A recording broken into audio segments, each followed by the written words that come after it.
Students, good evening to all of you. आप सभी का the bio and civil junctions पर मैं आमिर सिद्दीकी हार्दिक स्वागत और अभिनंदन करता हूं।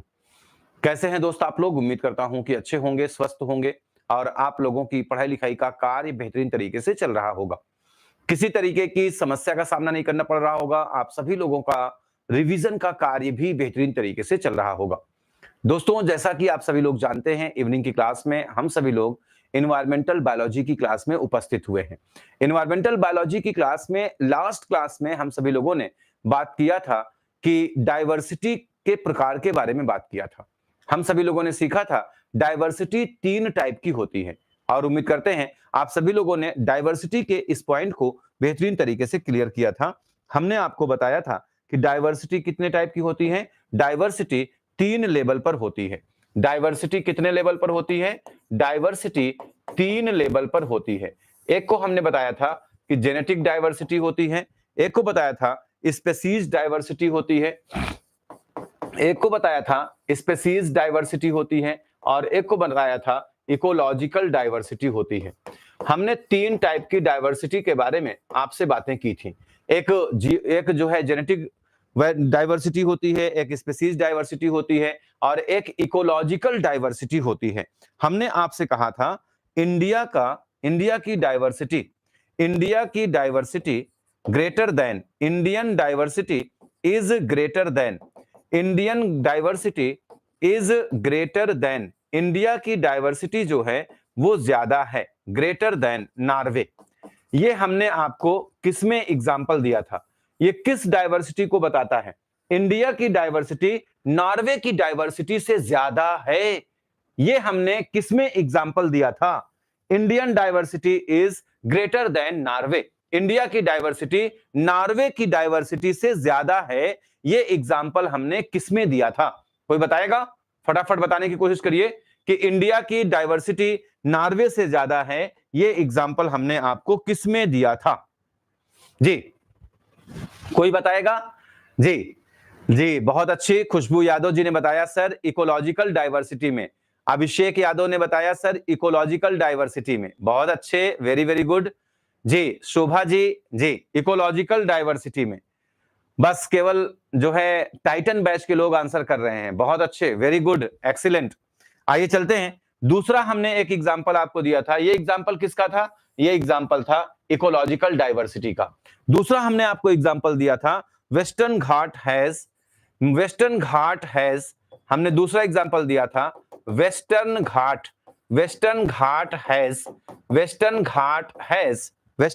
Has more amphibians. Western Ghat पर बहुत ही ज्यादा एम्फीबियंस पाए जाते हैं।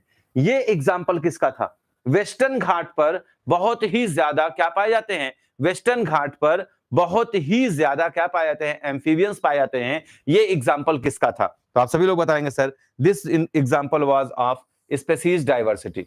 हमने एक एग्जांपल दिया था आप सभी लोगों को राउल्फिया के बारे में। एक एग्जांपल दिया था राउल्फिया के बारे में, राउल्फिया के बारे में। हमने राउल्फिया का एग्जांपल दिया था कि राउल्फिया सर्पेंटाइना से क्या निकाला जाता है? इससे निकाला जाता है रिसरपाइन। इससे क्या निकाला जाता है? इससे निकाला जाता है रिसरपाइन वाला एग्जांपल दिया था और बताया था ये किस में आता है? ये जेनेटिक डाइवर्सिटी में आता है। हम सभी लोगों ने इन बातों को सीख लिया था और ये भी बात सीख लिया था कि जो हमारा इंडिया है, India covers 2.4 areas of the earth. India जो है अर्थ का 2.4 एरिया को कवर करता है। हमने सीखा था कि इंडिया जो है वो अर्थ के 2.4 एरियाज को कवर करता है। ये बात हमने सीखा था और लगभग इसकी डाइवर्सिटी कितनी है? 8.1 है। हमने ये सीखा था कि 2.4 एरियाज को कवर करता है इंडिया और इसकी डाइवर्सिटी कितनी है? वो 8.1 है। Among one of the 12th mega diversity countries, मतलब जो 12th मेगा डाइवर्सिटी कंट्रीज हैं, उस कंट्रीज में हमारा इंडिया भी एक कंट्री के रूप में जाना जाता है, क्योंकि हमारे इंडिया की बायोडाइवर्सिटी कितनी है? इंडिया की बायोडाइवर्सिटी 8.1 है। यहां तक की बातें हम सभी लोगों ने सीखा था। अगर आपसे कभी सवाल बने, अगर आपसे सवाल बने कि बायोडायवर्सिटी के केस में जो इनवर्टिब्रेट्स हैं, इनवर्टिब्रेट्स हैं, अगर हम इन इनवर्टिब्रेट्स को एक पाई चार्ट के माध्यम से दिखाएं तो this is the pie chart. अगर हम इनवर्टिब्रेट्स को पाई चार्ट के माध्यम से दिखाएं तो this is the pie chart. ये पाई चार्ट है और इस पाई चार्ट में आपको दिखाना है 4 पार्ट, 1 2 3, 1 2 3 4, आपको दिखाना है 4 पार्ट, आपको दिखाना है 4 पार्ट। ये इसमें आपने दिखाया 4 पार्ट, ये आपने पाई चार्ट बनाया, इस पाई चार्ट में आपने दिखाया 4 पार्ट, ये आपके 4 पार्ट हो गए। इस पाई चार्ट के ये 4 पार्ट हो गए, एक पार्ट हो गया, 2 पार्ट हो गया, 3 पार्ट हो गया, सबसे बड़ा एक पार्ट हो गया ये सबसे बड़ा पार्ट लाइक दिस, ये सबसे बड़ा पार्ट लाइक दिस, ये सबसे बड़ा पार्ट, ये 4 पार्ट हो गए। इसमें सबसे ज्यादा मात्रा में कौन होगा? इनवर्टिब्रेट की बात करें तो इनवर्टिब्रेट में सबसे ज्यादा कौन पाया जाता है? तो आप बताएंगे सर इंसेक्ट। तो यहां सबसे बड़े वाले में क्या आ जाएगा? इंसेक्ट। सबसे ज्यादा इंसेक्ट पाया जाता है इनवर्टिब्रेट में। उसके बाद कौन आता है? उसके बाद आता है अदर एनिमल्स, उसके बाद आता है अदर एनिमल्स, दूसरे नंबर पर आता है अदर एनिमल्स, और तीसरे नंबर पर आपका आता है मोलस्का, तीसरे नंबर पर आता है मोलस्का, और चौथे नंबर पर आता है क्रस्टेशियन। क्रस्टेशियन, तो क्रस्टेशियन सबसे कम होते हैं। पहले नंबर पे कौन है? सबसे ज्यादा कौन है? सबसे ज्यादा है इंसेक्ट। दूसरे नंबर पे कौन है? Other animals. तीसरे नंबर पे कौन है? मोलस्का। चौथे नंबर पे कौन है? क्रस्टेशियन। तो आप बताएंगे इंसेक्ट जो है ये सबसे ज्यादा पाया जाता है, इंसेक्ट सबसे ज्यादा, फिर उसके बाद अदर एनिमल्स, फिर उसके बाद मोलस्का, फिर उसके बाद क्रस्टेशियन। मतलब अगर आपसे पूछा जाए कि इनवर्टिब्रेट के केस में जो डाइवर्सिटी है वो किस तरीके से है, तो आप बताएंगे सर इनवर्टिब्रेट के केस में डाइवर्सिटी कुछ इस तरीके से है। इनवर्टिब्रेट के केस में डाइवर्सिटी की बात करें तो सबसे ज्यादा कौन है? सबसे ज्यादा इंसेक्ट है जी। अगर हम आपसे पूछें कि वर्टिब्रेट के केस में आप बता दीजिए जी, अगर हम आपसे पूछें कि वर्टिब्रेट के केस में डाइवर्सिटी बता दीजिए तो सबसे ज्यादा कौन आएगा? देखते हैं आप में से कौन बुद्धि बहुत ज्यादा रखता है, कौन सबसे ज्यादा इंटेलिजेंट है, कौन बताएगा? अगर हम आपसे पूछ लें कि ये तो इनवर्टिब्रेट हो गया, वर्टिब्रेट के केस में आ जाइए। वर्टिब्रेट के केस में किसकी बायोडाइवर्सिटी सबसे ज्यादा है? वर्टिब्रेट्स के केस में आ जाइए। वर्टिब्रेट के केस में किसकी बायोडाइवर्सिटी सबसे ज्यादा है जी? देखते हैं, कम से कम 1-2 तो नाम आने चाहिए जो सही आंसर बताएंगे। जो सही आंसर बताएंगे रचना श्रीवास्तव जी, गुड़िया यादव जी, पूनम शर्मा जी, दिव्या जी, गुफरान जी, प्रिया जी, बताने की कोशिश करिएगा। निशा कमल जी, सोनी उर्फ शहजादी जी, पूनम शर्मा जी, बताने की कोशिश करिएगा। टारगेट 25 और 12 की बैच में मुझसे गलती हो गई है, मैंने नोटिफिकेशन एनवायरमेंटल को उसका डाल दिया था, फ्लोरिंग प्लांट का, तो बता दीजिएगा उसमें लाइव है वो पुराने में सब आ गए इसी में, गलती से हुआ है, ठीक, सही भी कर दिया है। ठीक, उम्मीद करते हैं जी सभी लोगों को यहां तक की बातें क्लियर। प्राची जी क्लियर हैं जी, निशा कमल जी क्लियर हैं जी, उम्मीद करते हैं सभी लोगों को क्लियर। अफरोज अहमद जी क्लियर हैं जी, रिया जी, आस्था खरे जी, निम्मी जी क्लियर हैं जी, आकृति जी क्लियर हैं जी, डन है सभी लोगों को। उम्मीद करते हैं इंसेक्ट, आस्था खरे जी बताने की कोशिश करिएगा। वर्टिब्रेट में बात हो रही है। अभिषेक यादव जी बहुत अच्छे, प्रियांशी यादव जी जी, रितिका देवी जी बहुत अच्छी जी, लगभग सभी लोग आंसर कर रहे हैं और कितना अच्छा आंसर कर रहे हैं। इनका आंसर अभी हम पढ़ के सुनाते हैं आप लोगों को जी। ममता चौधरी जी, सचिन कुमार जी, प्रियांशी जी, अभिषेक जी, सभी लोगों का। रितिका द्विवेदी जी, देखिए रितिका द्विवेदी जी ने कहा है सर जी फिश, क्योंकि रितिका द्विवेदी जी अभी कॉर्डेट में सीखी हैं। प्रदीप कुमार जी ने कहा है फिश, मतलब इन्होंने भी अभी कॉर्डेट में सीखा है। मतलब अगर कहा जाए अनिल कुमार जी भी कह रहे हैं, खुशबू जी इंसेक्ट कह रही हैं। अब खुशबू जी को हम क्या करें? खुशबू जी बताइए, हमने पूछा है वर्टिब्रेट, अब ये कब से इंसेक्ट वर्टिब्रेट में आने लगा? शोभा जी बता रही है कि एवीज, क्या Shobha ji, Archana ji, Swati ji, ji Sachin Kumar ji, Priya ji, Anil Kumar ji, Sweety ji, Neha like ji, Priyanshi Yadav ji, fish, aves, mammals, reptile, wow good. Muskan Singh ji, Sudha Gupta ji बता रही है एवीज। अभी आपको कार्डेटा की क्लास में साफ साफ छपवाया है, साफ साफ छपवाया है। क्या छपवाया है कि एम्फीबिया जो होते हैं वो 2500 होते हैं, मतलब 2500 होते हैं। उसमें फिर लिखवाया है कि एम्फीबिया के बाद रेप्टाइल्स आते हैं। एम्फीबिया के बाद कौन आते हैं? रेप्टाइल्स आते हैं, वो 7000 होते हैं। फिर लिखवाया एवीज आते हैं, वो 9000 होते हैं। फिर लिखवाया मैमल्स आते हैं, वो 45,000 होते हैं, 4500 होते हैं, मतलब 4500 होते हैं। अभी लिखवाया और फिश में लिखवाया, मतलब हमको याद है और ये इनको नहीं याद होगा। फिर में लिखवाया फिश में कॉन्ड्रिक्थिस, इसमें केवल 600 होते हैं। लिखाया ऑस्टिक्थिस, इसमें 20,000 होते हैं। तो ये तो हो गए ना 20,600। तो सबसे ज्यादा कौन हो गया? सबसे ज्यादा फिशेस हो गया। सबसे ज्यादा कौन हो गया? सबसे ज्यादा फिशेस हो गया। उसके बाद सबसे ज्यादा फिशेस हो गया। क्यों भैया? क्योंकि सर जी ये 20,600 होते हैं, इसलिए सबसे ज्यादा। फिशेस के बाद सर जी एवीज हो गया। कौन? एवीज हो गया। एवीज कितना होता है सर जी? एवीज होता है सर जी 9,000। अब इसके बाद कौन आएगा? बच्चा बच्चा जानता है सर जी। इसके बाद आएगा रेप्टाइल्स। कौन आएगा? रेप्टाइल्स। रेप्टाइल्स कितने होते हैं? आप बताएंगे सर जी 7,000 सीखा है। इसके बाद कौन आएगा? मैमेलिया। कौन आएगा? मैमेलिया। ये कितने होते हैं? ये होते हैं 4500। अब इसके बाद कौन आएगा? इसके बाद आएगा एम्फीबिया। ये कितने होते हैं? 2500। ये आपका क्लियर होना चाहिए जी। मतलब बायोलॉजी में एक क्लास दूसरी क्लास से कहीं ना कहीं से कोरिलेटेड है। अगर कोरिलेटेड है तो आपको क्लास को तो याद रखना पड़ेगा। तो वर्टिब्रेट्स में कौन सबसे ज्यादा है? ये आ जाते हैं जी, आ जाते हैं प्लांट्स में।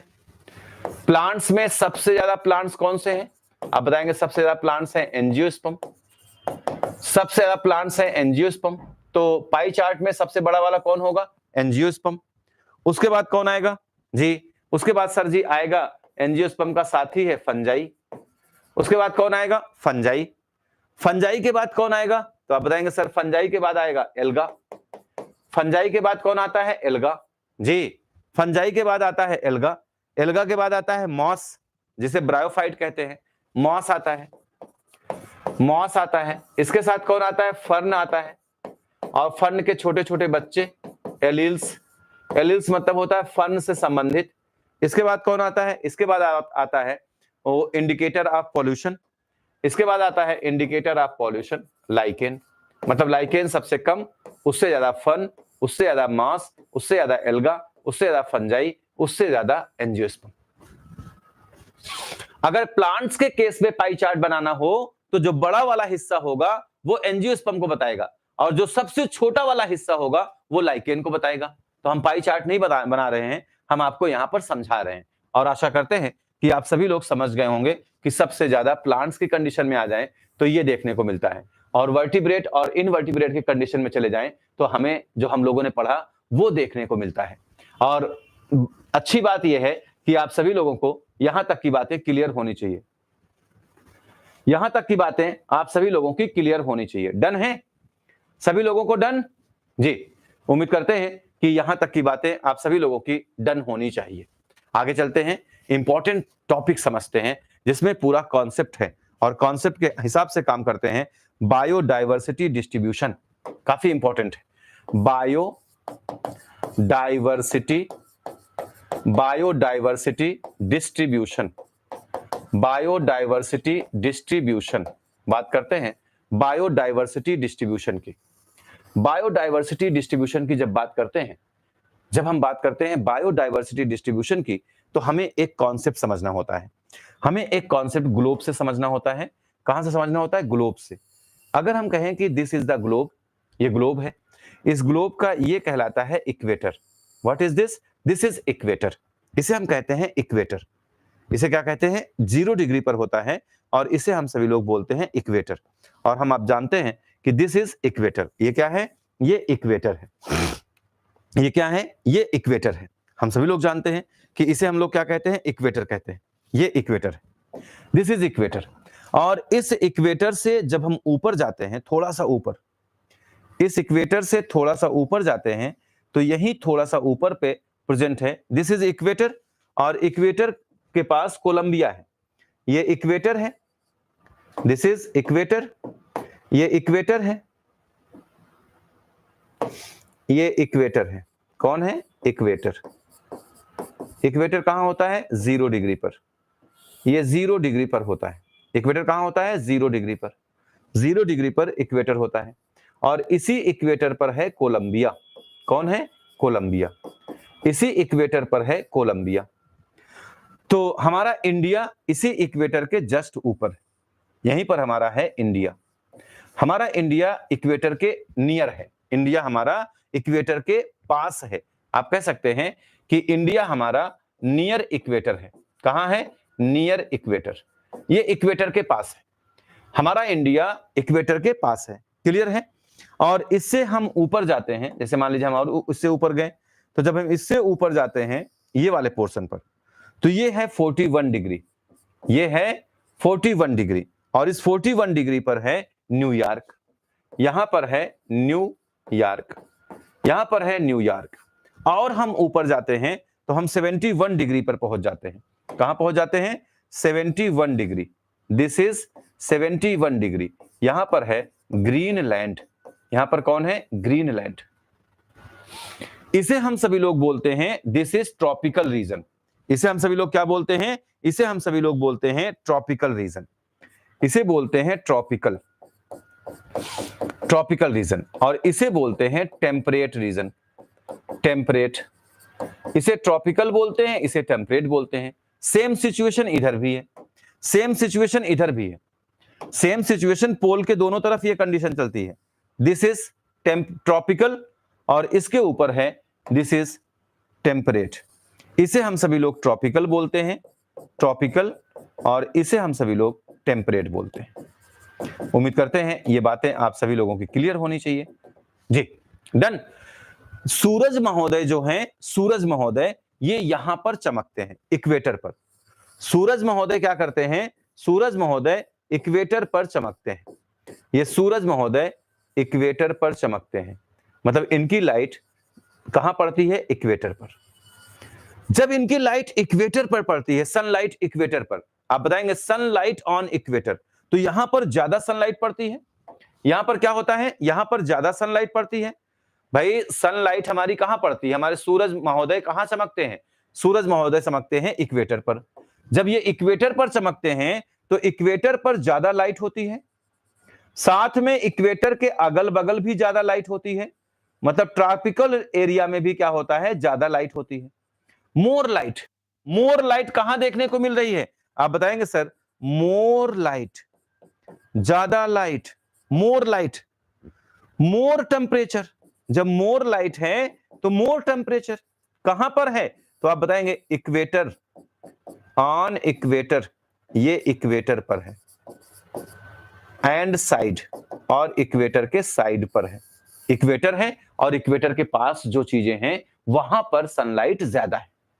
इक्वेटर पर और इक्वेटर के अगल बगल सनलाइट ज्यादा है, तो यहां पर क्या होगा? हीट ज्यादा होगा, टेम्परेचर ज्यादा होगा। और जो दूर के एरिया हैं वहां पर सनलाइट कम पड़ती है। जैसे ये टेम्परेट रीजन पर यहां पर सनलाइट कम पड़ती है, यहां पर सनलाइट क्या होती है? कम पड़ती है। तो आप बता सकते हैं लेस सनलाइट। यहां पर क्या होता है? यहां पर लेस सनलाइट, यहां पर लेस सनलाइट। जब लेस सनलाइट है तो लेस टेम्परेचर, यहां का टेम्परेचर क्या होगा? लेस होगा। अब सीधी सी बात है, जहां पर टेम्परेचर ज्यादा होगा, जहां पर टेम्परेचर ज्यादा होगा, मोर स्पीसीज, वहां पर ज्यादा से ज्यादा स्पीसीज का फॉर्मेशन होगा। इसलिए हमारे इंडिया में क्या है? हमारे इंडिया में, हमारा इंडिया जो है ये इक्वेटर के पास है, इसलिए इंडिया में बायोडायवर्सिटी ज्यादा देखने को मिलती है। नॉर्वे इक्वेटर से काफी दूर है, इसलिए नॉर्वे में बायोडायवर्सिटी कम देखने को मिलती है। तो उम्मीद करते हैं ये वाला पॉइंट समझ में आया, यहां पर ये बात समझ में आई, ये डायग्राम समझ में आया। जितना जितना मतलब जैसे जैसे हम इक्वेटर से पोल की तरफ जाते हैं, हमें बायोडायवर्सिटी में कमी देखने को मिलती है।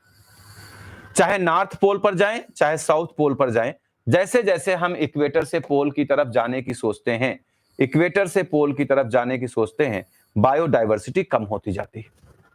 बायोडायवर्सिटी डिक्रीजेस, बायोडायवर्सिटी कम होती जाती है। बायोडायवर्सिटी डिक्रीजेस, बायोडायवर्सिटी कम होती जाती है जब हम इक्वेटर से पोल की तरफ जाते हैं। हम चाहे जिस पोल की तरफ जाएं, चाहे नॉर्थ पोल की तरफ जाएं, चाहे साउथ पोल की तरफ जाएं। एक क्वेश्चन आपसे बनता है इसी बायोडायवर्सिटी के मामले में कि इक्वेटर पर अगर इक्वेटर पर 1400 बर्ड्स हैं, इक्वेटर पर 1400 बर्ड्स हैं, तो इंडिया में कितनी बर्ड्स होंगी? इससे थोड़ा सा कम, 1200 बर्ड्स।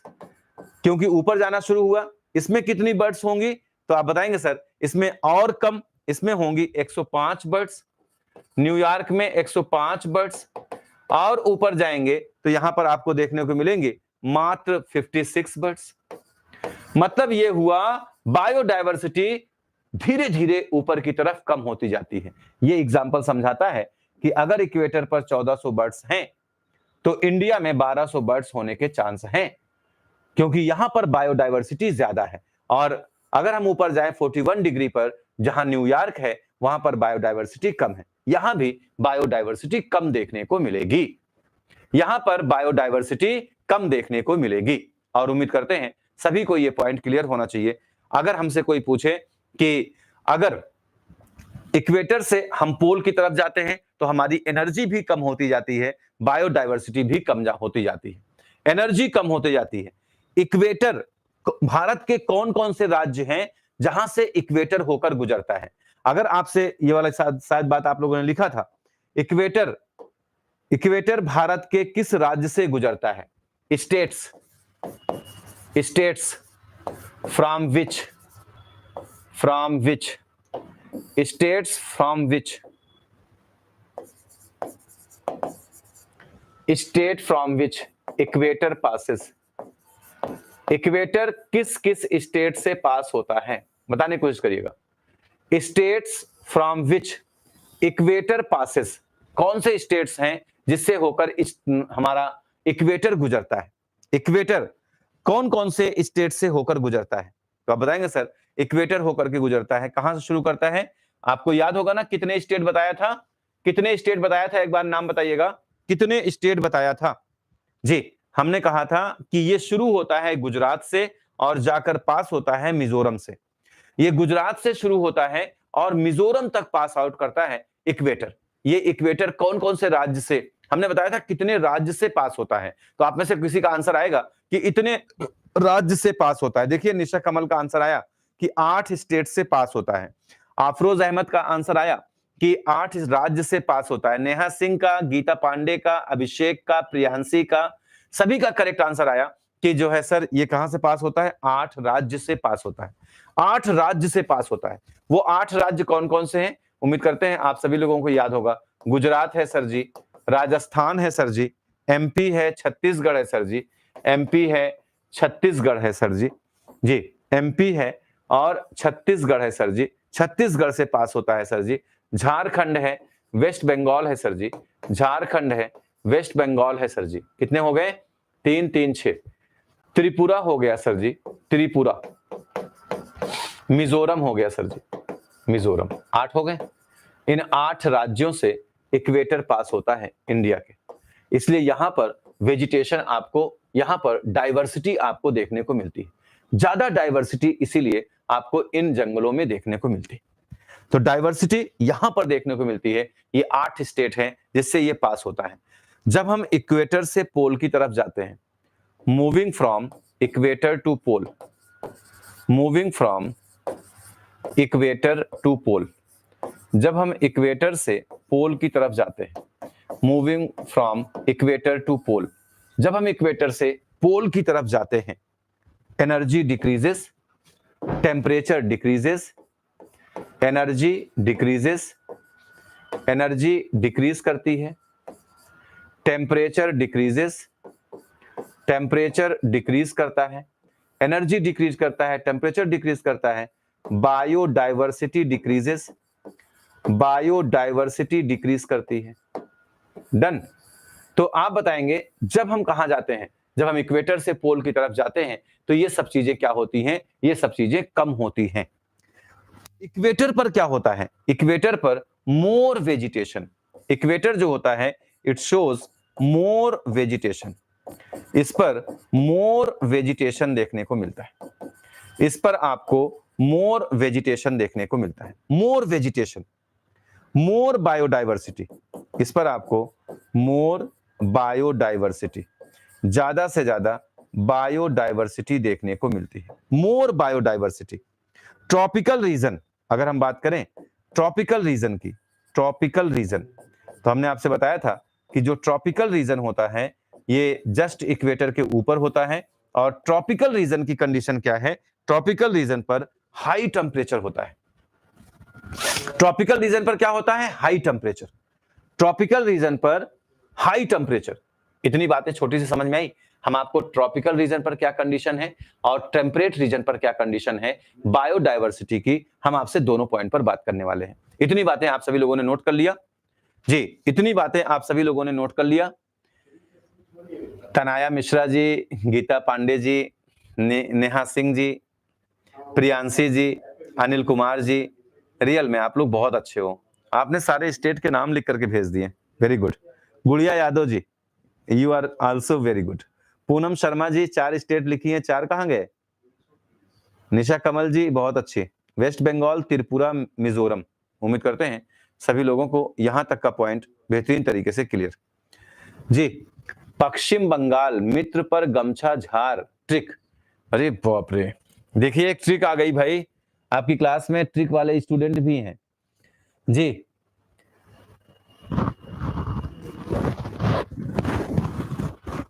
देखिए पूनम यादव जी ने गमछा झाड़ कर याद भी किया था।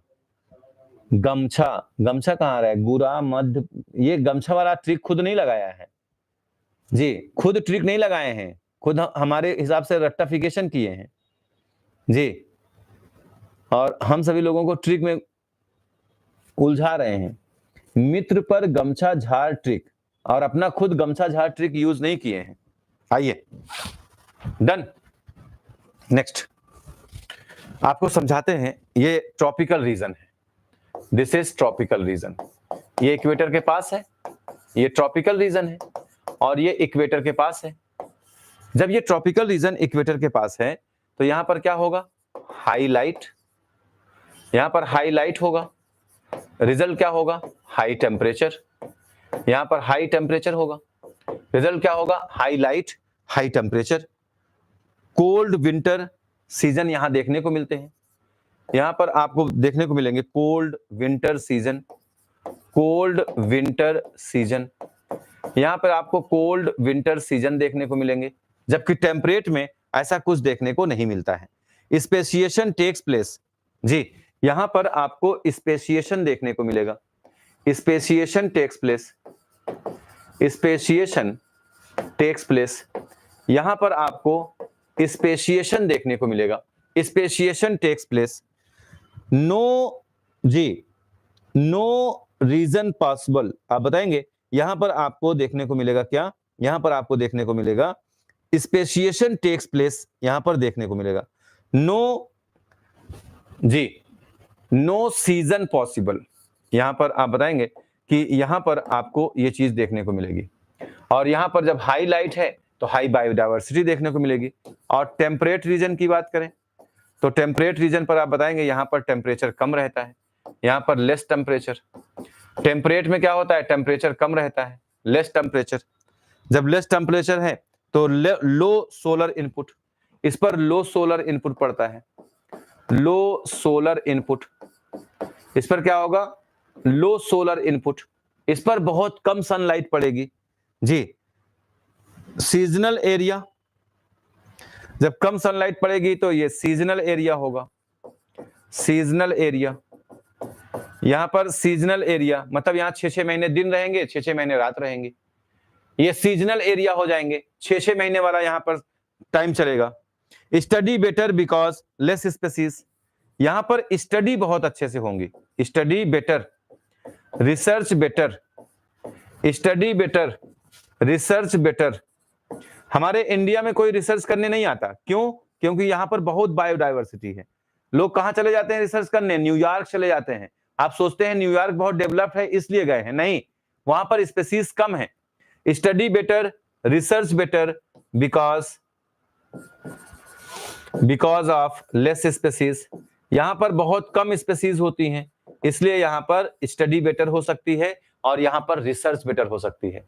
हमारे इंडिया में कोई रिसर्च, कोई स्टडीज नहीं चलती। क्यों नहीं चलती? क्योंकि यहां पर क्या है, डाइवर्सिटी ज्यादा है। नो रिसर्च, जी, नो रिसर्च पॉसिबल, यहां पर रिसर्च पॉसिबल नहीं है।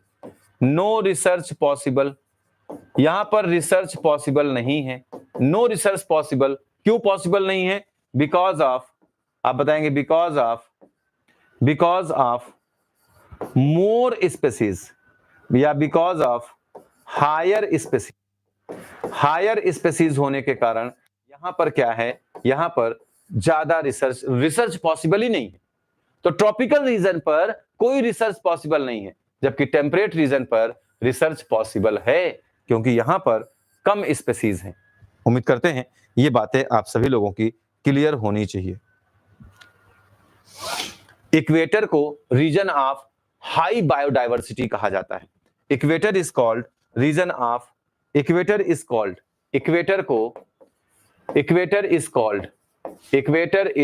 Called high biodiversity region. इसे हाई बायोडाइवर्सिटी रीजन कहा जाता है। हाई बायोडाइवर्सिटी रीजन, इसको हाई बायोडाइवर्सिटी रीजन कहा जाता है। मतलब इक्वेटर को कहा जाता है, अर्थात हाई बायोडाइवर्सिटी रीजन में कौन आएगा? कोलंबिया। कोलंबिया जो है हाई बायोडाइवर्सिटी रीजन में आएगा। कभी आपसे क्वेश्चन पूछा जाए इसमें से कौन सी जगह है, इसमें से कौन है, which of the following shows high biodiversity, इसमें से कौन है जो हाई बायोडाइवर्सिटी को शो करता है? तो आप सभी लोगों का जवाब आएगा हाई बायोडाइवर्सिटी को शो करता है कौन? इक्वेटर। अगर इक्वेटर ऑप्शन नहीं रहेगा तो जवाब आएगा ये शो करता है कोलंबिया। इक्वेटर या फिर कोलंबिया, याद रहेगा जी, याद रहेगा। उम्मीद करते हैं सभी लोगों को ये बात याद रखनी है कि हाई बायोडाइवर्सिटी रीजन कौन शो करता है। हाई बायोडाइवर्सिटी रीजन कौन शो करता है? तो आप बताएंगे हाई बायोडाइवर्सिटी रीजन ये शो करता है। मुझे नहीं लगता क्लास में जितने लोग हैं, मुझे नहीं लगता कि इसमें से कोई ऐसा है जो ना समझ पा रहा हो। ये बहुत ही टिपिकल टॉपिक है। गुरुजी लोग ये सब टॉपिक छोड़ देते हैं, ये बहुत टिपिकल टॉपिक है और गुरुजी लोग ये टॉपिक छोड़ देते हैं, उलझना नहीं चाहते, समझाना नहीं चाहते, लेकिन आपको इसी टॉपिक से हमने शुरू किया है। अगर ये टॉपिक आपको समझ में आएगा तो जब एनिमल फिजियोलॉजी समझाएंगे तो आपको अपनी पूरी बॉडी की एनाटॉमी समझ में आएगी। प्लांट फिजियोलॉजी समझाएंगे, प्लांट की पूरी फिजियोलॉजी समझ में आएगी। वो सब टॉपिक मेरे ऊपर छोड़े रहिए, सारे टॉपिक को बहुत अच्छे से हमें क्लियर करना है, पढ़ना है और अपनी जगह बनाना है एलटी के इस एग्जामिनेशन में।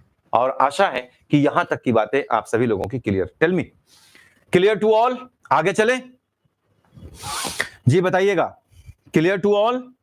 डिस्ट्रीब्यूशन की बात करें तो डिस्ट्रीब्यूशन की बात यहां पर क्लियर जी। डिस्ट्रीब्यूशन की बात करें तो डिस्ट्रीब्यूशन की बात यहां पर क्लियर जी, सभी लोगों को।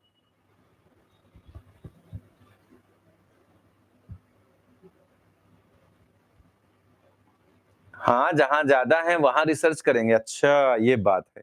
देखिए प्रियांशी जी कह रही हैं सर जी जहां ज्यादा बायोडाइवर्सिटी है वहां रिसर्च करें।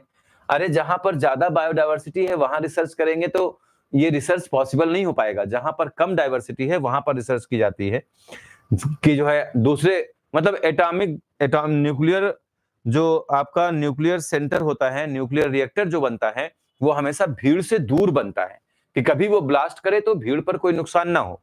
रिसर्च जो होते हैं इसी तरीके से वो भी ऐसे ही वीरान जगह पर होते हैं। आशा करते हैं यहां तक की बातें आप सभी लोगों की बेहतरीन तरीके से क्लियर। आइए चलते हैं अगले टॉपिक पर, काफी इंपॉर्टेंट है, importance of biodiversity. Importance of biodiversity, heading करिएगा, इंपॉर्टेंस ऑफ बायोडाइवर्सिटी। बायोडाइवर्सिटी का इंपॉर्टेंस बताने के लिए जी, इंपॉर्टेंस ऑफ बायोडाइवर्सिटी, हेडिंग करिएगा, इंपॉर्टेंस ऑफ बायोडाइवर्सिटी। बायोडाइवर्सिटी का इंपॉर्टेंस बताने के लिए कुछ एक्सपेरिमेंट किए गए। Importance of biodiversity based on some experiment, based on some experiment, ये कुछ एक्सपेरिमेंट पर आधारित है। बेस्ड ऑन सम एक्सपेरिमेंट, ये कुछ एक्सपेरिमेंट पर आधारित है, जिसमें पहला एक्सपेरिमेंट है, आप सभी लोगों ने नाम सुना होगा, पहला एक्सपेरिमेंट है स्पेसीज एरिया रिलेशनशिप। पहला एक्सपेरिमेंट है स्पेसीज एरिया रिलेशनशिप। पहला है आपका स्पेसीज एरिया रिलेशनशिप। कह रहे हैं कि बायोडाइवर्सिटी की इंपॉर्टेंस को बताने के लिए कुछ एक्सपेरिमेंट किए गए, जिसमें से पहला एक्सपेरिमेंट है स्पेसीज एरिया रिलेशनशिप। पहला स्टेटमेंट है स्पेसीज एरिया रिलेशनशिप, और दूसरा स्टेटमेंट है जी, दूसरा एक्सपेरिमेंट है long term ecosystem experiment. Long term ecosystem experiment, long term ecosystem, long term ecosystem experiment, long term ecosystem experiment. दूसरा है लॉन्ग टर्म इकोसिस्टम एक्सपेरिमेंट, और तीसरा है जी, तीसरा है मोस्ट इंपॉर्टेंट जी, तीसरा है रिवेट पॉपर जी, रिवेट पॉपर हाइपोथेसिस। तीसरा है रिवेट्स पॉपर हाइपोथेसिस। तीसरा है रिवेट पॉपर हाइपोथेसिस। ये एग्जामिनेशन में डायरेक्ट क्वेश्चन बनते हैं, ये एग्जामिनेशन में डायरेक्ट क्वेश्चन बनते हैं, कुछ नहीं पूछा जाता है इसमें ज्यादा कुछ नहीं पूछा जाता है। इसमें आपसे पूछा जाता है स्पेसीज एरिया रिलेशनशिप किसने दिया था, ये एक्सपेरिमेंट किसने किया था, लॉन्ग टर्म इकोसिस्टम एक्सपेरिमेंट किसने किया था, रिवेट पॉपर हाइपोथेसिस किसने किया था। ये तीन एक्सपेरिमेंट थे, जो एक्सपेरिमेंट ये बताते हैं इंपॉर्टेंस ऑफ बायोडाइवर्सिटी। एक एक्सपेरिमेंट, ये तीन एक्सपेरिमेंट हैं, और हम उम्मीद करते हैं कि ये तीनों एक्सपेरिमेंट आज आपके दिमाग पर छाप देंगे। आप जब तक जिंदा रहेंगे तब तक याद रहेगा। आज हम इसको इस तरह से छाप देंगे कि जब तक आप जीवित हैं, जब तक आपकी लाइफ है, तब तक आपको ये याद रहने वाला है। देखिए, species area relationship, long term ecosystem experiment, rivet popper hypothesis. हम बात करते हैं स्पेसीज एरिया रिलेशनशिप की। जब हम स्पेसीज एरिया रिलेशनशिप की बात करते हैं तो given by Alexander van Humboldt. इसे किसने दिया था, आप बताएंगे सर? गिवन बाय, ये दिया गया था गिवन बाय अलेक्जेंडर वैन या वॉन हम्बोल्ट, इसे दिया था। एक क्वेश्चन तो यहां से बन जाता है कि इस एक्सपेरिमेंट को किसने किया था, अलेक्जेंडर वॉन हम्बोल्ट ने किया था। दूसरा एक्सपेरिमेंट किसने किया था, आप बताएंगे सर? डेविड टिलमैन ने किया था, डेविड टिलमैन ने किया था। दूसरा एक्सपेरिमेंट डेविड टिलमैन्स एक्सपेरिमेंट था। डेविड टिलमैन ने यह एक्सपेरिमेंट किया था। डेविड टिलमैन ने दूसरा एक्सपेरिमेंट किया था। तीसरा एक्सपेरिमेंट था rivet popper hypothesis. Rivet popper hypothesis किया था किसने? By Paul ji. किसने किया था? गिवन बाई, आप गिवन बाई समझ जाएंगे। बाई किसने किया था? बाई पॉल एहरलिच ने किया था। बाई पॉल एहरलिच, बाई पॉल एहरलिच ने किया था। ये किसके द्वारा था? बाई पॉल एहरलिच, पॉल एहरलिच ने किया था। किसने किया था? बाई पॉल एहरलिच ने किया था। सबको याद रखना है कि इंपॉर्टेंस ऑफ बायोडाइवर्सिटी में तीन एक्सपेरिमेंट हैं। स्पेसीज एरिया रिलेशनशिप जो अलेक्जेंडर वॉन हम्बोल्ट का है, long term ecosystem experiment David Tilman का है, और रिवेट पॉपर हाइपोथेसिस ये बाई पॉल एहरलिच का है। अगर हम आपसे कहें, एक छोटा सवाल पूछें कि इसमें से कौन सा एक्सपेरिमेंट है जो प्लॉट 1 और प्लॉट 2 से जुड़ा है? कौन सा एक्सपेरिमेंट है जो प्लॉट 1 और प्लॉट 2 से जुड़ा है? कौन सा एक्सपेरिमेंट है जो प्लॉट 1 और प्लॉट 2 से जुड़ा है और कहता है क्या कहता है? और कहता है बायोडायवर्सिटी इंक्रीजेस, स्टेबिलिटी इंक्रीजेस। अगर बायोडायवर्सिटी ज्यादा होगी, बायोडायवर्सिटी इंक्रीजेस, जिस प्लाट की बायोडायवर्सिटी ज्यादा होगी, स्टेबिलिटी इंक्रीजेस, उस प्लाट की स्टेबिलिटी ज्यादा होगी। किस में कहा गया है? आप में से कोई है जो अपना दिमाग दौड़ा सकता है और बता सकता है कि यह किस में कहा गया है? ये बात किस में कही गई है? किस एक्सपेरिमेंट में कही गई है? कि कौन से साइंटिस्ट थे? तीनों में से कोई है? कौन से साइंटिस्ट थे जिन्होंने कहा कि अगर हम डाइवर्सिटी को दो प्लॉट में देखें तो जिस प्लॉट में ज्यादा स्पीसीज होंगी, ज्यादा बायोडायवर्सिटी होगी, उस प्लॉट की स्टेबिलिटी, उस प्लॉट की सस्टेनेबिलिटी वो ज्यादा होगी। किसने कहा होगा? गेस गेस गेस गेस करना जरूरी है। देखते हैं कौन गेस करता है। अनिल कुमार विश्वकर्मा जी चलेगा? सुधा जी? हाँ बात करेंगे सुधा गुप्ता जी, अमेजन की तरफ चलेंगे, अमेजन के फॉरेस्ट में लेके चलेंगे, लेकिन जस्ट वेट जी। किसी के पास से कोई जवाब नहीं आया। सो सैड जी, नो सैड कह रहे हैं। So sad, no sad. Sad होने की कोई जरूरत नहीं है, क्योंकि पहले पढ़ाएं तब पूछें तो अच्छी बात है जी। निम्मी जी का देखिए आंसर आ गया है, बहुत अच्छी। निम्मी जी ने आंसर कर दिया है। सर अगर हम लॉन्ग टर्म इकोसिस्टम की बात करें तो उसमें ऐसा देखने को मिलता है। बहुत अच्छे निम्मी जी, चाहे जैसे सही तो हो गया। ये डेविड टिलमैन का एक्सपेरिमेंट था। डेविड टिलमैन ने प्लॉट वाला एक्सपेरिमेंट किया था। डेविड टिलमैन ने कौन सा एक्सपेरिमेंट किया था? प्लॉट वाला। इसको बना लीजिएगा, ये आपके लिए काफी कारगर था, क्योंकि क्वेश्चन ऐसे ही बनते हैं। इसमें से एक लोग थे जिन्होंने एक्सपेरिमेंट किया था एरोप्लेन वाला, जिन्होंने एक्सपेरिमेंट किया था एरोप्लेन वाला एक्सपेरिमेंट किया था, जिन्होंने एक्सपेरिमेंट किया था एरोप्लेन वाला, एरोप्लेन। उन्होंने एरोप्लेन को पूरा इकोसिस्टम मान लिया था। उन्होंने कहा ये जो एरोप्लेन है वो पूरा इकोसिस्टम है। उन्होंने कहा जो एरोप्लेन है वो पूरा इकोसिस्टम है, और इसमें जो बोल्ट लगे हैं वो स्पीसीज हैं। इसमें जो बोल्ट लगे हैं वो स्पीसीज हैं। इसमें जो बोल्ट लगे हैं वो स्पीसीज हैं। इसमें जो बोल्ट लगे हैं वो स्पीसीज हैं जी। इन्होंने कहा इसमें जो बोल्ट लगे हैं वो स्पीसीज हैं। उसे हम लोग रिवेट के नाम से जानते हैं। इसमें बोल्ट को रिवेट कहा था।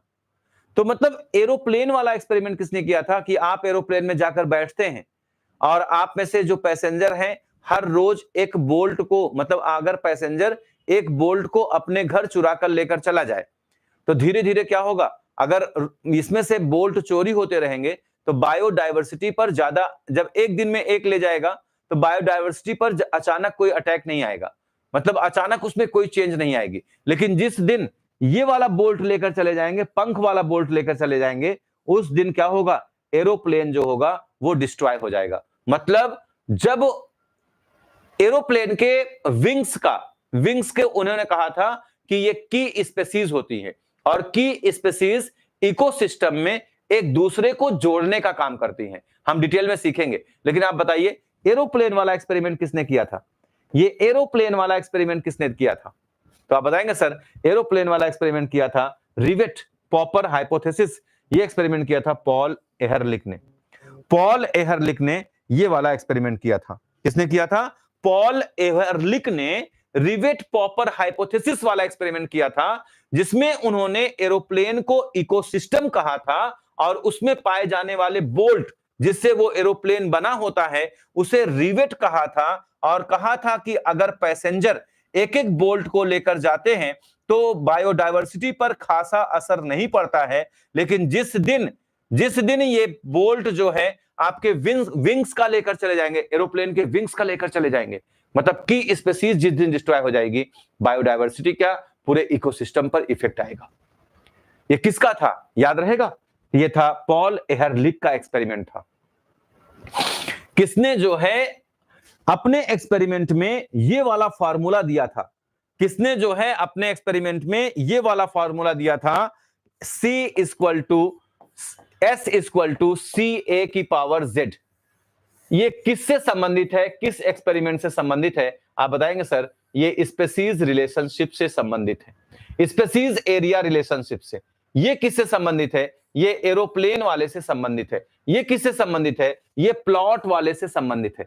आप बताइए, आपके दिमाग पर हमने कुछ प्रिंट छोड़ा कि नहीं? मुझे लगता है कि अगर मैं इस टॉपिक में अब कुछ ना लिखवाऊं तब भी एग्जामिनेशन में क्वेश्चन आपका गलत नहीं होगा, क्योंकि वहां आपसे क्या क्वेश्चन पूछेगा? वहां आपसे क्वेश्चन पूछेगा स्पेसीज एरिया रिलेशनशिप किसने दिया था, लॉन्ग टर्म इकोसिस्टम क्या किसने दिया था, रिवेट पॉपर हाइपोथेसिस किसने दिया था, एरोप्लेन वाला एक्सपेरिमेंट किसने किया था, प्लॉट वाला एक्सपेरिमेंट किसने किया था। क्लियर है जी? उम्मीद करते हैं सभी लोगों को ये बातें बेहतरीन तरीके से क्लियर। डन।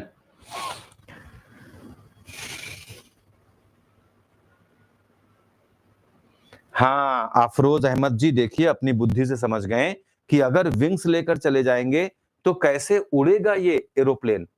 वही तो समझा रहे हैं कि अगर विंग्स लेकर चले गए तो विंग्स बताता है की स्पेसीज को,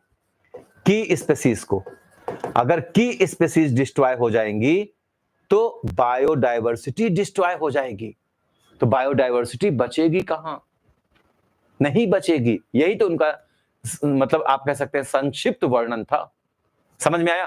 पहली हेडिंग कर लीजिए स्पेसीज एरिया रिलेशनशिप। पहली हेडिंग कर लीजिए species area relationship, species area relationship. पहली हेडिंग कर लीजिए स्पेसीज एरिया रिलेशनशिप। पहली हेडिंग कर लीजिए स्पेसीज एरिया रिलेशनशिप। जी, स्पेसीज एरिया रिलेशनशिप किसने दिया था? Given by Alexander von Humboldt. एक बार और लिख लीजिए, बार बार लिखने से याद रहता है। Given by Alexander von Humboldt. इसे अलेक्जेंडर वॉन हम्बोल्ट ने दिया था। किसने दिया था? अलेक्जेंडर वॉन हम्बोल्ट ने दिया था। Given by Alexander von Humboldt. इन्होंने कहा कि अगर हम एक एरिया, इन्होंने कहा कि जैसे जैसे एरिया इंक्रीज करता है, इन्होंने कहा एज एरिया इंक्रीजेस,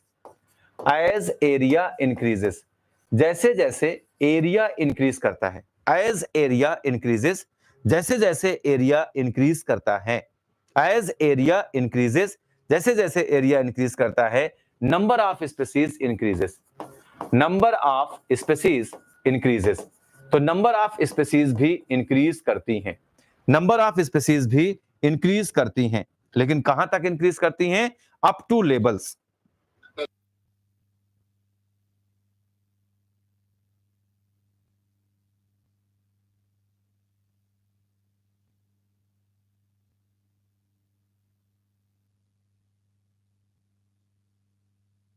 तो उम्मीद करते हैं ये बात समझ में आई। As area increases number of species increases, but up to limit, लेकिन अप टू लिमिट। ये रिलेशनशिप कहता है जैसे जैसे एरिया इंक्रीज करेगा नंबर ऑफ स्पीसीज क्या करेंगी? इंक्रीज करेंगी। आपने एक छोटा सा जंगल लिया, एक छोटा सा जंगल, आपने एक छोटा सा जंगल डिसाइड किया कि हमको इसमें जो है, आपने एक छोटा सा जंगल डिसाइड किया जी, आपने डिसाइड किया वन फॉरेस्ट, और उसमें आपने स्टडी करने की सोची। आपने एक फॉरेस्ट डिसाइड किया, आपने उसमें स्टडी करने की सोची, और ये जो फॉरेस्ट था वो आपका कह सकते हैं कि 10 किलोमीटर स्क्वायर एरिया का था, वो 10 किलोमीटर स्क्वायर एरिया का था। 10 किलोमीटर स्क्वायर एरिया का आपने एक जंगल डिसाइड किया, एक फॉरेस्ट आपने डिसाइड किया जो 10 किलोमीटर स्क्वायर एरिया का है, और इस जंगल में आपने रिसर्च करना शुरू किया। आपने डिसाइड किया कि एक जंगल आपने डिसाइड किया बहुत छोटी सी दूरी का, 10 किलोमीटर का। 10 किलोमीटर के जंगल में जब आपने 2 किलोमीटर तक स्टडी किया तो आपने देखा मोर डाइवर्सिटी, आपको मोर डाइवर्सिटी देखने को मिली। 4 किलोमीटर तक आप गए, 2 किलोमीटर के बाद आपका मन और किया तो आपको और ज्यादा डाइवर्सिटी देखने को मिली, मोर डाइवर्सिटी। 6 किलोमीटर आप चले गए और डाइवर्सिटी देखने को मिली, डाइवर्सिटी बढ़ती जा रही है, मोर डाइवर्सिटी। आप 8 किलोमीटर चले गए, आपको डाइवर्सिटी खूब ज्यादा देखने को मिली, मोर डाइवर्सिटी। आपने 10 किलोमीटर पूरा कर लिया और आपकी डाइवर्सिटी भी मोर एंड मोर हो गई, मोर एंड मोर।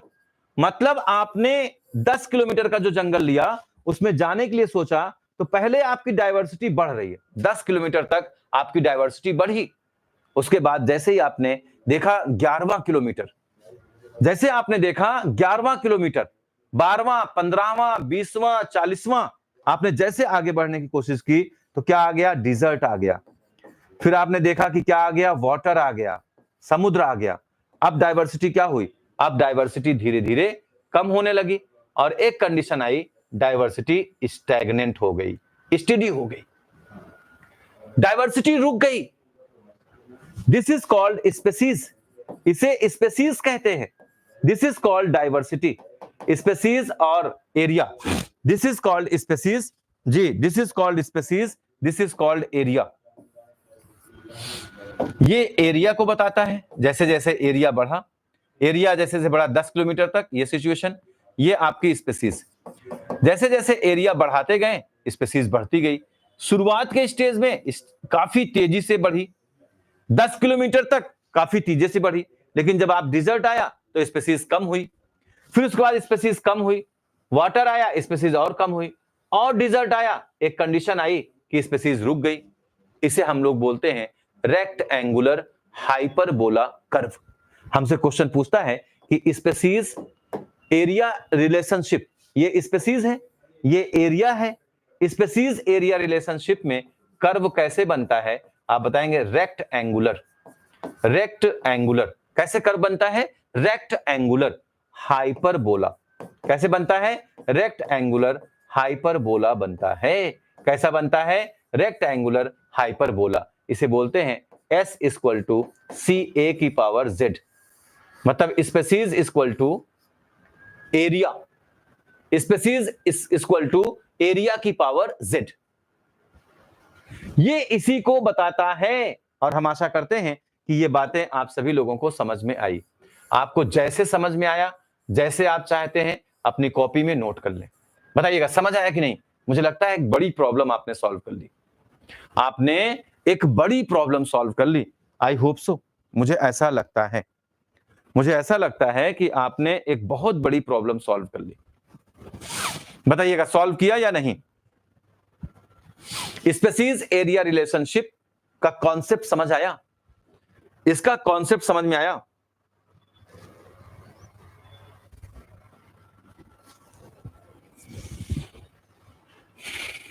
समझ आया या नहीं? जी, समझ आया? अगर समझ आया तो पहले बना लीजिए, फिर लिख लीजिए, फिर बताइए समझ आया कि नहीं। बना लीजिए, लिख लीजिए, फिर बताइए समझ आया कि नहीं। जी, बना लीजिए, लिख लीजिए, फिर बताइए समझ आया कि नहीं।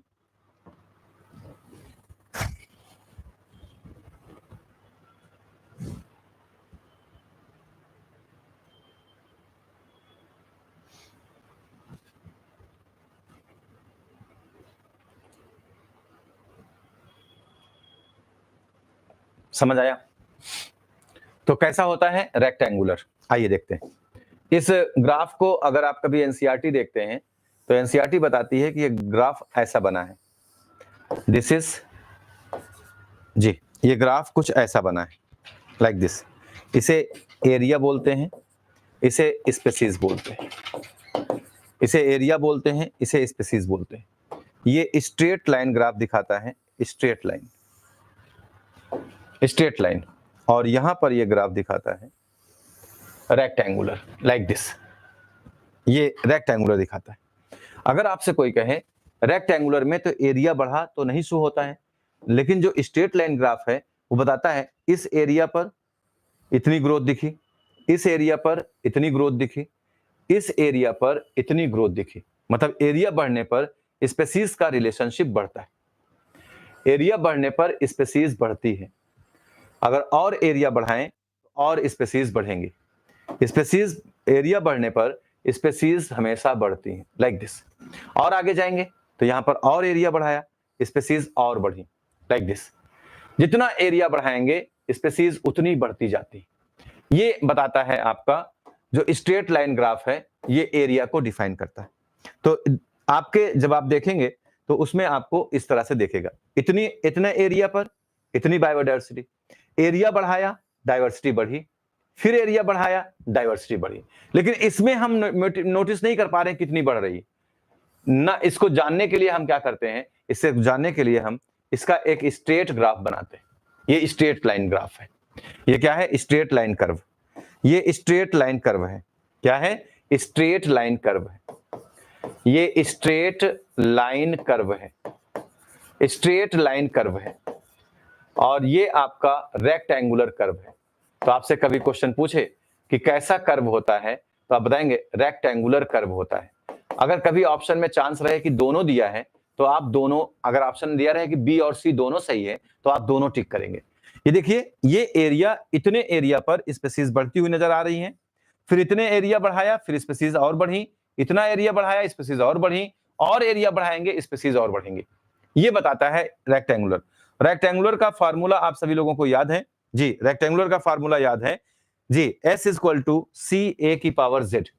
इसका फार्मूला होता है S इक्वल टू सी ए की पावर Z, जहां पर S क्या है, जहां पर S स्पीसीज है, जहां पर A क्या है, जहां पर A जो है एरिया है, और Z जो है ये रिग्रेशन पॉइंट है। क्या है, रिग्रेशन पॉइंट। और अगर हम ये स्ट्रेट लाइन की कर्व की बात कर ले, स्ट्रेट लाइन कर्व लिखता है, ये स्ट्रेट लाइन कर्व क्या लिखता है, ये लॉग को शो करता है। Log S equal to log C plus log C plus Z common कर लेंगे, Z log A, Z log A। अब आपसे कभी क्वेश्चन पूछा जाए कि ये किसका है, ये आप बताएंगे ये स्ट्रेट लाइन कर्व का है। ये किसका है, ये रेक्टेंगुलर कर्व का है। Log S equal to log C plus Z log A। Z log A ये किसको बताता है, स्ट्रेट लाइन कर्व को बताता है। ये स्ट्रेट लाइन कर्व को बताता है। आपसे कभी पूछा जाए कि S किसको बताता है, S बताता है स्पीसीज को, A किसको बताता है, A बताता है एरिया को, Z किसको बताता है, आप बताएंगे Z बताता है रिग्रेशन कोफिशिएंट को, रिग्रेशन कोफिशिएंट को। ये Z बताता है रिग्रेशन कोफिशिएंट, ये रिग्रेशन कोफिशिएंट को बताता है।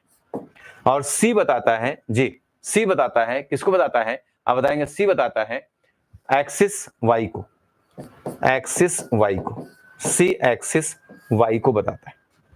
Z रिग्रेशन कोफिशिएंट को बताता है, A एरिया को बताता है, S स्पीसीज को बताता है। और उम्मीद करते हैं ये बातें आप सभी लोगों की बेहतरीन तरीके से क्लियर होनी चाहिए।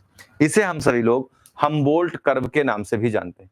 इसका दूसरा नाम होता है हम्बोल्ट कर्व, इसका दूसरा नाम है हम्बोल्ट कर्व। इसे हम सभी लोग हम्बोल्ट कर्व के नाम से जानते हैं। इसे हम सभी लोग हम्बोल्ट कर्व के नाम से जानते हैं।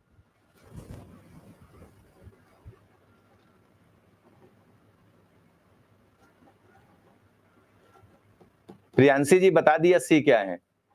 अनिल कुमार जी, जी बायो जंक्शन में जो बात बोली जाती है सही बोली जाती है कि आपको डिटेल में पढ़ाया जाएगा, आपको कंसाइज करके नहीं, सब कुछ समझाया जाएगा। बहुत ही अच्छे चीजें हैं। डन। आपने न जाने कितनी बार बायोलॉजी पढ़ी होगी, लेकिन आपने ये नहीं पढ़ा होगा, हम श्योर जी। तो उम्मीद करते हैं ये बात क्लियर। यहां पर log S log C Z plus log A clear है। वैल्यू, इसकी वैल्यू अगर हमसे पूछा जाए इसकी वैल्यू, तो आप बताएंगे वैल्यू इसकी जो है इस ग्राफ में, इसकी वैल्यू कितनी है, इसकी वैल्यू है 0.1 से जी 0.1 से 0.2, 0.1 से 0.2, इसकी वैल्यू कितनी है 0.1 से 0.2। अगर हम एरिया और बढ़ाएं, अगर इतने एरिया की वैल्यू देखें तो 0.1 से 0.2 है। When area increases in large area it increases 6 time. In large area, अगर हम लार्ज एरिया की बात करें, in large area it increases, in large area it increases, large area में इट इंक्रीजेस 6 टाइम, ये 6 गुना बढ़ जाती है।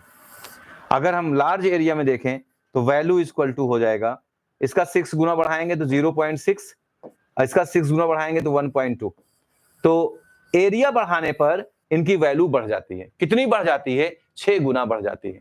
हमबोल्ट के अनुसार एरिया बढ़ाने पर वैल्यू कितनी बढ़ जाती है? तो आप बताएंगे सर, हमबोल्ट के अनुसार एरिया बढ़ाने पर वैल्यू 6 गुना बढ़ जाती है। याद रहेगा, हमबोल्ट के अनुसार जी, अगर आपसे कहा जाए हमबोल्ट के अनुसार एरिया बढ़ाने पर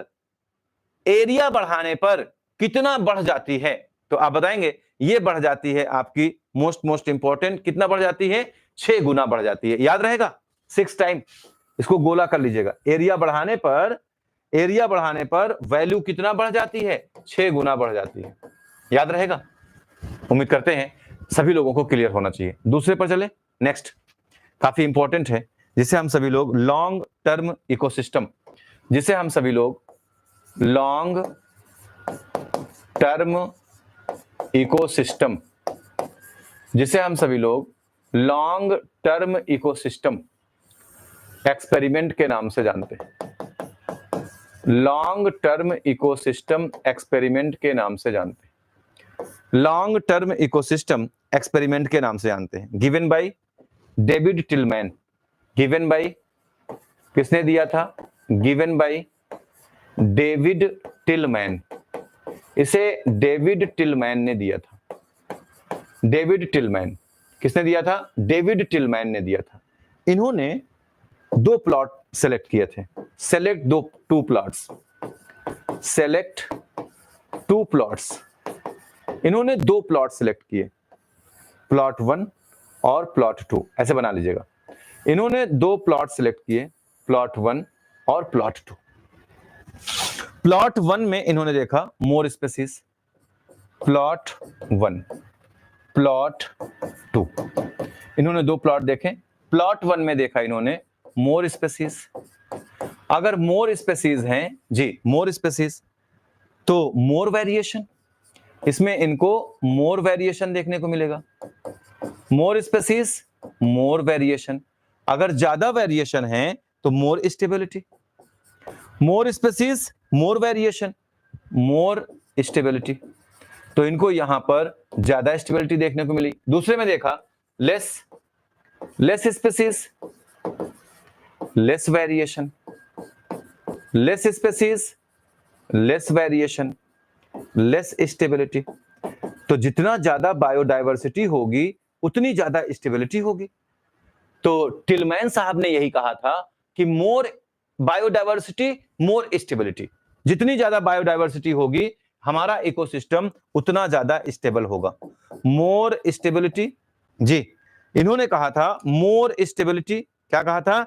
बायोडायवर्सिटी अगर इंक्रीज करेगी, बायोडायवर्सिटी, इफ बायोडायवर्सिटी इंक्रीजेस, इन्होंने कहा था इफ बायोडायवर्सिटी इंक्रीजेस, अगर बायोडायवर्सिटी इंक्रीज करेगी, इफ बायोडायवर्सिटी इंक्रीजेस, अगर बायोडायवर्सिटी इंक्रीज करेगी, it means stability increases, it means stability increases.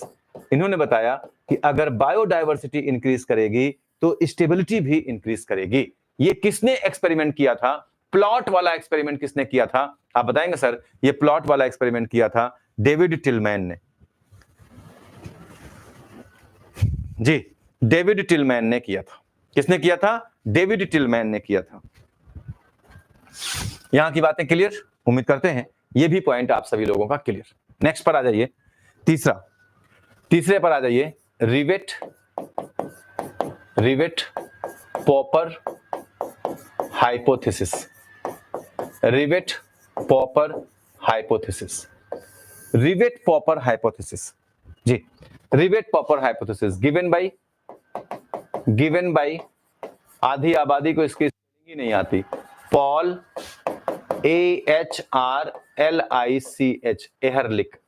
इसे पॉल एहरलिच ने दिया था, स्टैनफोर्ड के रहने वाले थे पॉल एहरलिच ने इसके हाइपोथेसिस के बारे में बताया था।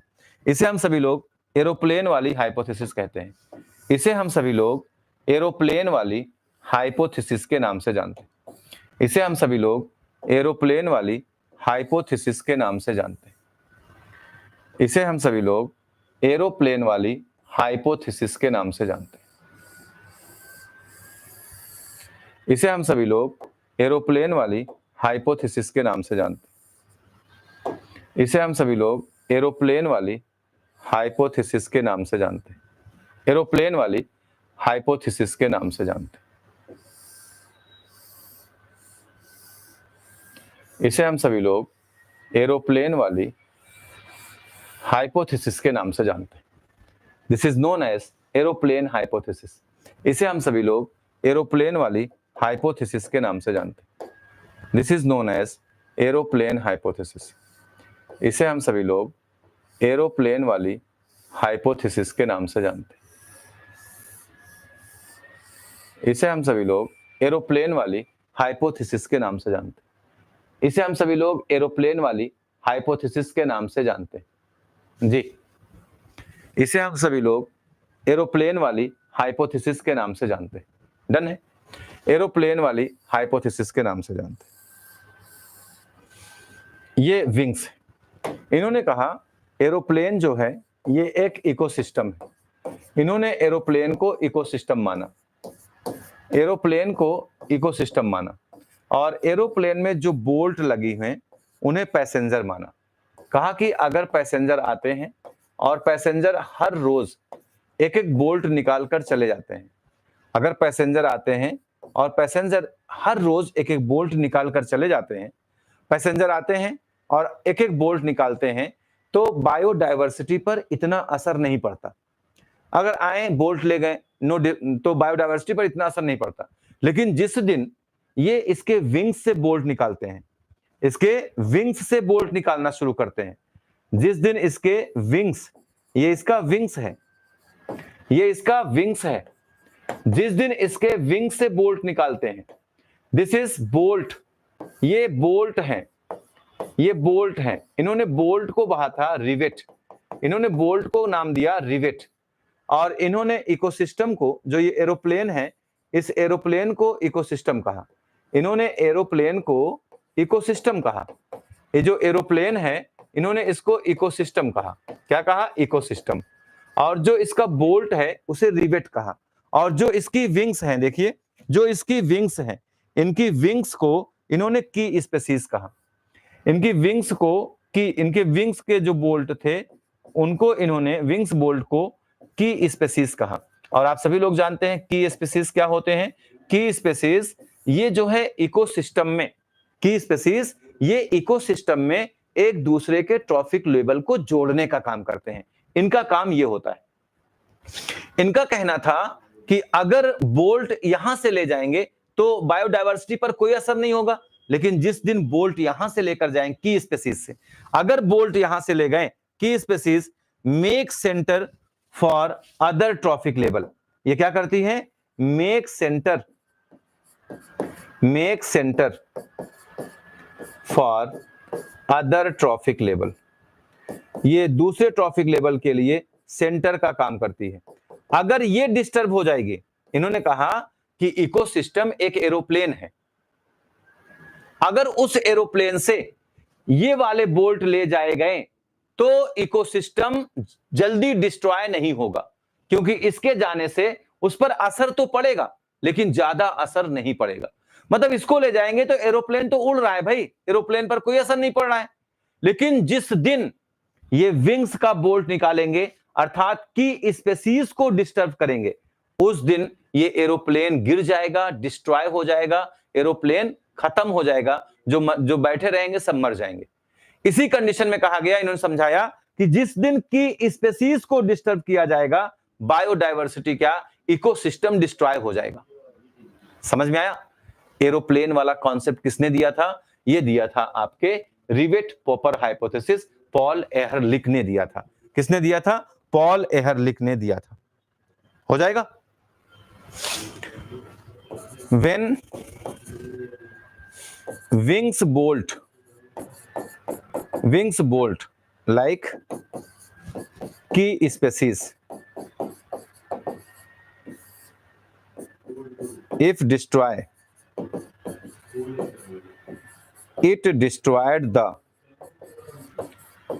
destroyed the ecosystem, ये इकोसिस्टम को डिस्ट्रॉय कर देगा जी। तो ये 3 एप्लीकेशन के बारे में बात हुई और उम्मीद करते हैं ये तीनों एप्लीकेशन आप सभी लोगों को बेहतरीन तरीके से क्लियर रहेंगे। डन।